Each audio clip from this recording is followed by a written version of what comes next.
ஒருவேளை இருளின் ஆதிக்கம் நிறைந்த வாழ்க்கை வாழ்ந்து கொண்டிருக்கிறீர்களோ, உங்கள் சிறையிருப்பை ஏசப்பா மாற்றப் போகிறார், நீக்கப் போகிறார்.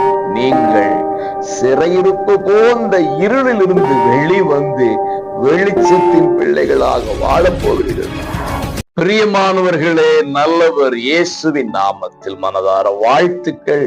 ஏசப்பா உங்களை ஆசீர்வதிப்பாருங்க. ஏசாயா 42:6 இருளில் இருக்கிறவர்களை சிறைச்சாலையிலிருந்து விடுவிக்கவும். பிரியமானவர்களே, இருளின் அனுபவத்திலே வாழ்ந்து கொண்டிருக்கிற ஏராளமான பேரை பார்க்க முடிகிறது.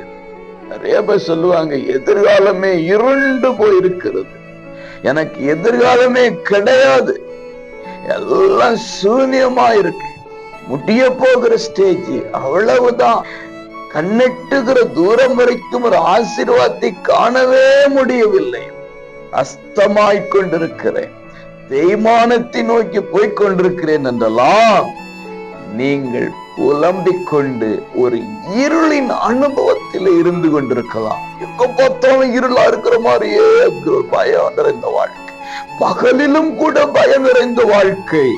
இப்படிப்பட்ட வாழ்க்கை சிறையிருப்புக்கு அடையாளம்.